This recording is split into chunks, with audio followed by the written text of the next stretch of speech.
At 3:12 a.m. local time, the political message coming out of Washington sounded like the beginning of an ending. Officials were signaling that the United States wanted out of the Iran war. Public remarks pointed to a short timeline. Exit language had entered the conversation. The implication was simple enough for headlines and television panels. This conflict may be moving toward its final phase. But across the region, the battlefield was sending a very different message. New attacks were still being reported. Gulf states were still feeling the pressure of a war moving uncomfortably close to their infrastructure and airspace. Iran was still signaling that it had both the will and the ability to shape how this conflict ends. And that is why Day 33 may be more dangerous than any day that came before it. Because wars do not become safer just because politicians begin talking about leaving. Sometimes they become more dangerous. Because once one side starts looking for the exit, every other actor starts calculating what it can still achieve before the door closes. That is the real story tonight. Not simply that Washington wants out, not simply that the war has lasted more than a month, but that the strategic clocks are no longer moving together. The White House appears to be operating on a political clock. Tehran is still operating on a deterrence clock. Israel is likely operating on a military opportunity clock. Gulf states are operating on a survival clock. And when those clocks stop aligning, the result is not necessarily de-escalation. Very often, it is a compressed and extremely unstable phase in which every side believes there is still time for one more strike, one more warning, one more pressure campaign, one more move that could define the ending before the ending arrives. Let me explain why Day 33 matters. Because in most wars, there comes a point where the language changes before the battlefield does. Governments start discussing timelines, conditions, withdrawals, off-ramps, or transitions, but military systems do not respond to rhetoric. Air defense crews do not stand down because a leader says the war could end in weeks. Missile operators do not abandon launch options because diplomats are floating exit language. Proxy networks do not suspend themselves because Washington wants a shorter timetable. And commercial infrastructure does not suddenly become safe because policymakers have decided prolonged war is undesirable. The battlefield follows incentives, capabilities, vulnerabilities, and opportunities. Right now, those incentives are still active across the entire region. Washington's desire to get out is understandable. A prolonged war with Iran and its regional networks carries enormous strategic cost. Every additional week keeps American forces exposed across a wide geography stretching from fixed bases to naval patrol routes and aerial support corridors. Every additional week increases interceptor usage, readiness strain, maintenance burdens, and political risk. Missile defense inventories do not regenerate overnight. Aircraft do not maintain themselves. Crews do not remain indefinitely fresh under high alert. And if the conflict spills harder into the Gulf, the costs multiply beyond military budgets. Energy markets react. Commercial shipping reacts, insurance reacts, investors react, regional partners begin recalculating their own exposure. The United States has every reason to want a fast end. But wanting a fast end and getting one are two different things. That gap is where the danger now lives. Because the moment Washington starts talking publicly about leaving, every other actor hears something different. Tehran may hear urgency, it may hear fatigue, it may hear a narrowing American appetite for risk. Israel may hear a closing window in which to lock in military gains before political restraint hardens. Gulf states may hear uncertainty about how long the current level of American protection and engagement will remain in place. Markets may hear instability wrapped in optimistic language. In war, an exit signal is never just an exit signal. It is information, and every actor interprets that information through its own interests. That is why Day 33 looks more dangerous than ever. Not because the war is necessarily expanding in the most visible sense, but because it is entering a contested transition. Transitions are dangerous. They compress choices. They increase pressure. They encourage actors to shape the endgame before it takes shape without them. Now, let's talk about Tehran, because Iran's role in this phase is absolutely central. If Washington is signaling that it wants out in 2 to 3 weeks, or in some near-term window, Tehran has to make a strategic decision. Does it read that as an opportunity for restraint, or as an opportunity for leverage? Those are not the same thing. If Iranian leaders believe that continued pressure can improve the terms on which this war ends, then the temptation is not to calm down immediately. The temptation is to use the remaining time. That does not necessarily mean launching the largest strike possible. It may mean applying pressure in the smartest places, on Gulf anxiety, on U.S. force protection, on maritime confidence, on Israeli threat perception, and on the broader sense that the region remains combustible. This is where a lot of outside observers make a mistake. They assume that if both sides publicly say they want the war to end, then the war must be approaching stability. But in many conflicts, the opposite is true. The final stretch before a pause or a negotiated off-ramp is often the most active, because all sides are trying to ensure the war ends on acceptable terms. No one wants to enter the post-war narrative looking strategically diminished. Washington does not want to look forced out. Tehran does not want to look battered into silence. Israel does not want to end the campaign with unresolved threats still intact. Gulf states do not want to appear exposed and dependent on a war they could not control. The result is a dangerous race to avoid weakness.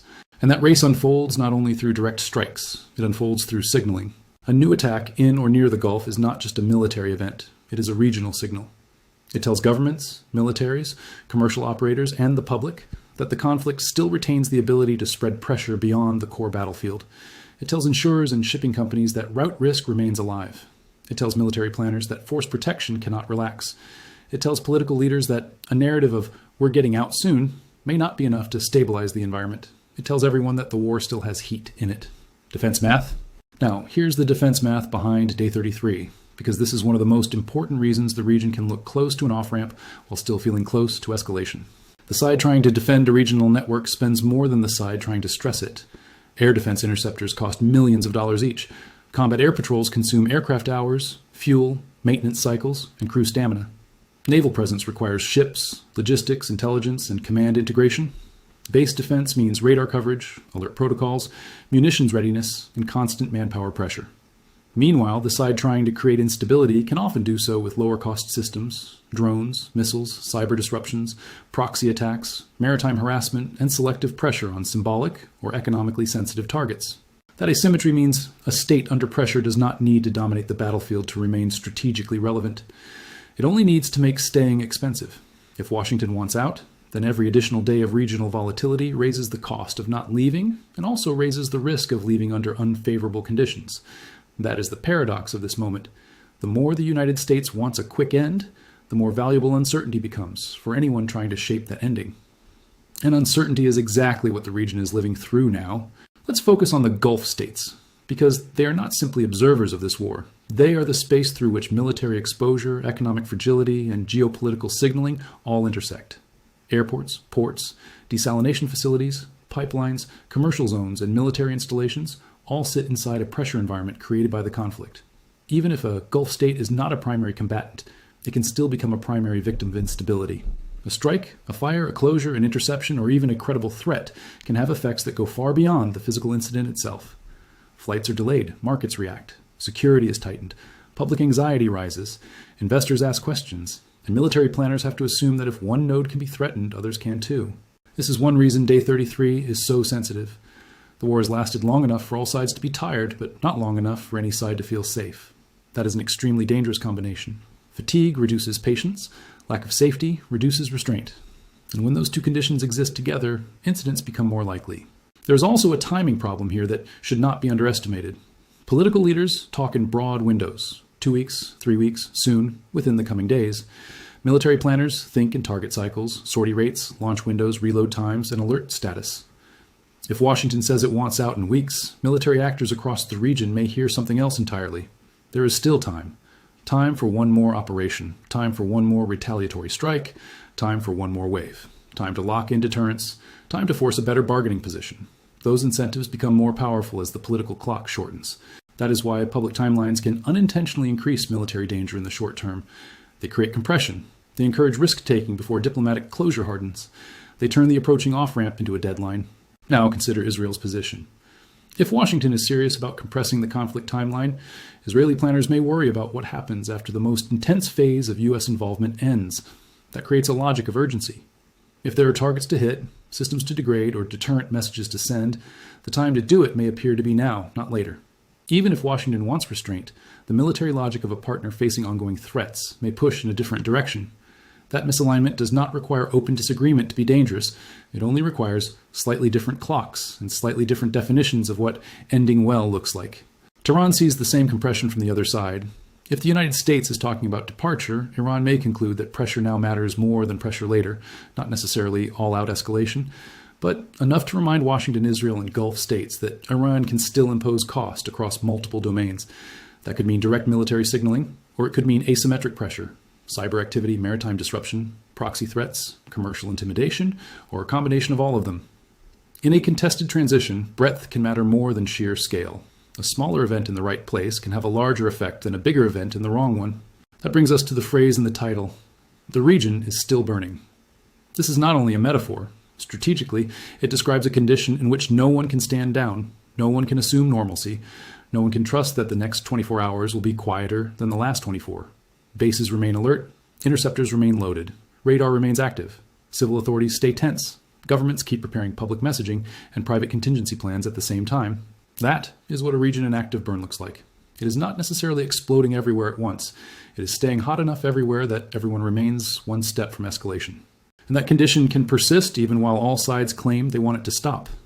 Because ending a war is not just about desire. It is about sequencing. Someone has to go first. Someone has to pause. Someone has to trust that the pause will not be exploited. And in this conflict, trust is in extremely short supply. What happens next?